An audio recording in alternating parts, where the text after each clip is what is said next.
海妖，乌克兰最猛的特种部队到底有多强？乌俄战争爆发后，乌军成立多个特种部队，其中最有名的就是亚速营与海妖。但是如果问二者之中谁是最传奇的那个，火力军一定会告诉你海妖。最开始的时候，海妖部队只是一个使用民用汽车的志愿军，现在却成为一个独立侦察单位，隶属于乌克兰国防情报局。在乌俄战争初期，海妖部队更是以一个营的兵力截断俄罗斯第76近卫师的补给线。本期视频我们就来聊聊海妖背后隐藏的故事。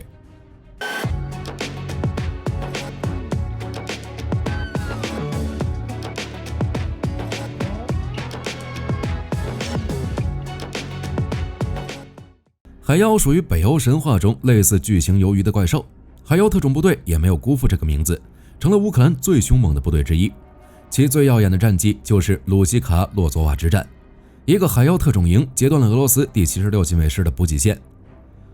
2022年3月，此时的海妖特种部队已经结束了维利西夫卡的战争，并扩编了多个特种营，其中一个特种营被派往鲁西卡洛佐瓦，该地区位于哈尔科夫以北，是俄罗斯第76近卫师补给线的咽喉。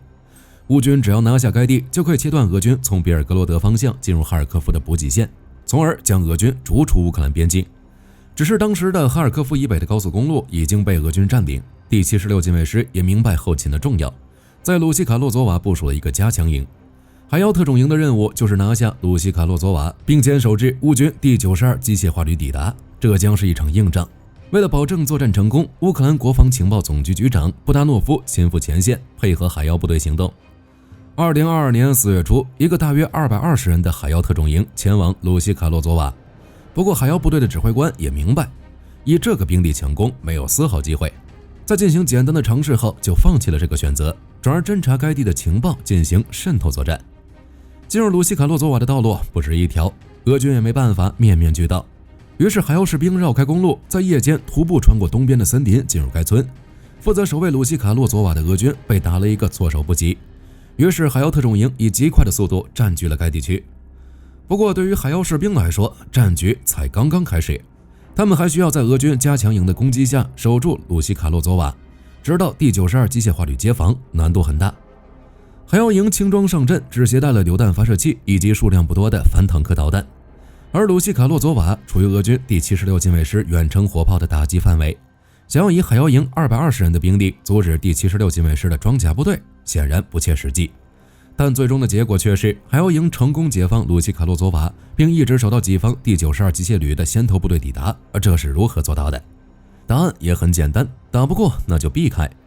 面对俄军远程火炮与飞机的轰炸，海妖特种营的士兵躲在了混凝土地下室，等到俄军士兵进入村内后再与其交战。又因为废墟的影响，俄军的装甲部队也无法在村内顺利通行，此时的俄军面临进攻压力，只能进行巷战。通过这种方式，海妖特种营成功限制俄军远程火力，而面对俄军的步兵优势，海妖营还在一些隐蔽的高处部署了狙击手，阻止俄军的推进。在后勤方面，海妖营在森林地区建立了一条步行路线，从而获得补给，最终成功撑到了第92旅的先头部队抵达鲁西卡洛佐瓦。或许是俄军第76近卫师低估了海妖营的作战能力，但无论如何，鲁西卡洛佐瓦已经被乌军解放，后勤枢纽被截断，第76近卫师的部队只能后撤。经此一战，海妖特种部队彻底打响了名声，之后不断取得战果。在2022年，海妖部队协助解放了20多个乌克兰城镇和村庄，其中包括库皮扬斯克、巴拉克利亚。进入2023年，乌军战略转入防守，海妖特种部队进入巴赫穆特作战。2024年的哈尔科夫反击战中也有海妖的身影。只是谁又能想到，这个在乌俄战场立下赫赫战功的海妖部队，最开始并不是乌克兰正规军，而是志愿军。乌俄战争之初，乌克兰部署在哈尔科夫的国防军只有第92机械化旅，负责协防的则有国民警卫队第3机动旅、第5独立旅、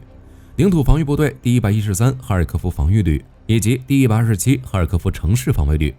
很明显，这些力量远远不够。自2014年克里米亚危机之后，乌克兰就面临着很大的安全问题，于是政府鼓励地方组建抵抗力量。在2021年，哈尔科夫就开始让国防情报局的官员以及亚速营的退伍军人为自愿参与军事训练的志愿者开设课程，事实证明效果拔群。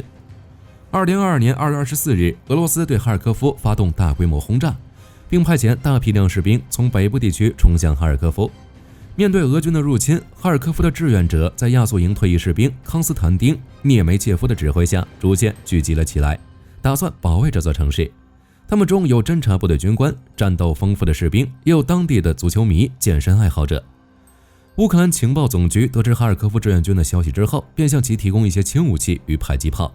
海妖部队就这样诞生了。武器分发就绪后，这些志愿军就前往战线支援己方部队。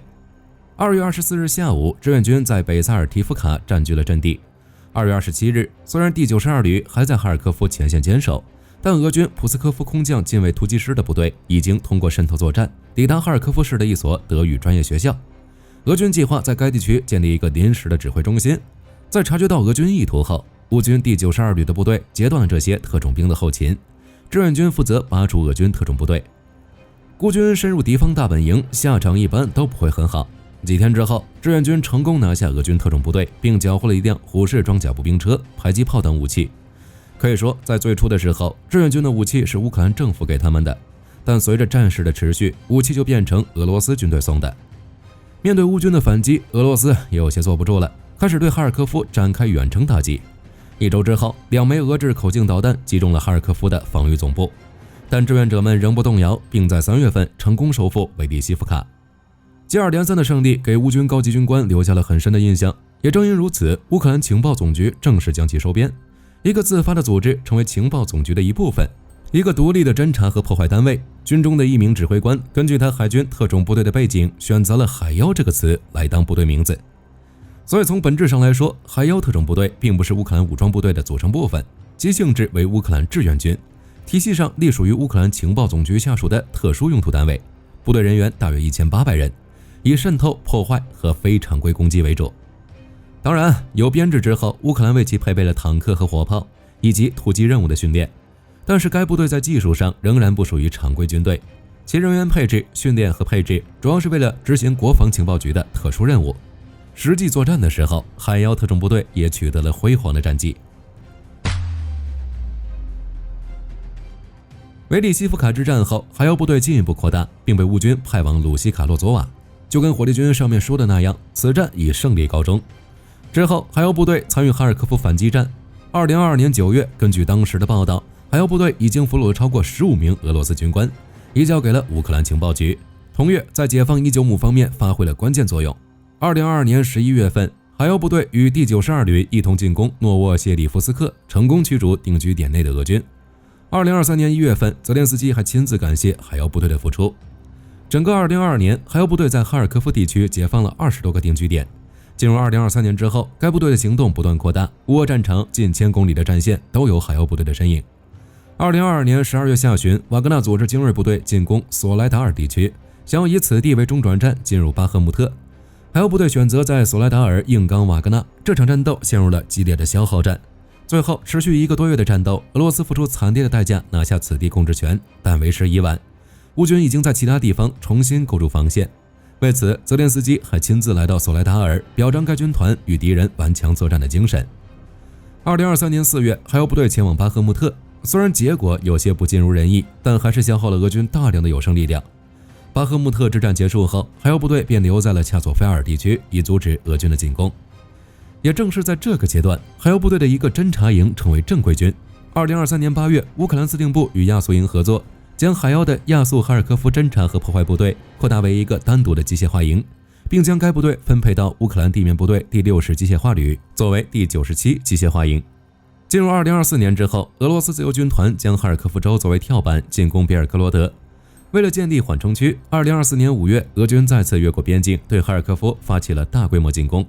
于是，乌军海妖特种部队从巴赫穆特附近的恰索菲亚尔转移到哈尔科夫边境与俄军激战，并取得优异战果。在利普奇附近清除了400公顷的森林，并摧毁了俄军3个摩步营、风暴分队和俄军第7集团军的一个侦察连。同时，在2024年8月，乌军进攻库尔斯克州，短时间就占领了超过1000平方公里的土地。俄罗斯已经自顾不暇，自然也无法继续向哈尔科夫派兵。哈尔科夫战场的主动权再次回到乌军手里，海妖特种部队也功成身退。就总体战力而言，海妖特种部队或许不是最强的那一个，但绝对是最猛的那个。他们是典型的靠脑子打仗。海妖部队里面75%的人都拥有高等教育学位，并且在每次行动之前都做好了充足的准备。在突袭巴拉克利亚之前，乌军就了解到俄罗斯缺乏发电设备，于是海妖便夺取了当地的发电厂，并切断了电力。在俄军恐慌的情况下对其发动进攻，结果自然以胜利告终。实际作战时，海妖部队还会频繁使用无人机，其中包括黑黄蜂，一种重量约20克的小型无人机。它们足够安静，可以在1米远的地方接近敌方并不被发现。在进行特种作战时，可以为海妖部队提供情报支持。强大的战力加上出色的战绩，也就意味着选拔难度高。一般情况下，在每一轮的招募中，海妖部队都会收到近150份的申请，但最终只有几十名候选人可以加入海妖部队。在成为团员之前，候选人必须接受问卷和测谎仪在内的测试。之后，考生被送到培训中心，这些测试包括背着15公斤重的背包越野，在没有食物的情况下，长时间待在寒冷或阴雨的环境中。至于海妖特种部队的最新消息，暂时未知，乌军也没有主动透露，这点火力军也可以理解。海妖部队属于俄军的眼中钉，在2022年3月就对海妖部队的总部进行打击。2024年11月25日的时候，还有消息称，俄军使用伊斯坎德尔 M 攻击哈尔科夫市区的海妖指挥所。俄罗斯这边已经报告歼灭海妖部队10几次，虽然这是在俄罗斯宣传人员的梦里达到的，但出于安全考虑，海妖部队必须隐藏行踪。其次就是乌军战略的转变。在乌俄战争前期，乌军的作战方式还包含前线反击。不过就当前的情况来看，前线反击的选择已经被排除，乌军的重点是渗透游击战，在战线后方消耗俄军的有生力量。虽然不清楚海妖部队现在部署在哪里，但有一点是可以确定的，在战斗最激烈的地方，海妖将站在最前线保卫他们的家园。总的来说，从综合素质来看，海妖可以说是乌军最强特种部队之一。从最初的志愿军到现在特战部队的王牌，这个经历堪称传奇。好了，这期视频到这儿就结束了。各位觉得当前的海妖特种部队会部署在哪里？可以在视频下方留言，大家一起讨论。我是火力军，下期见。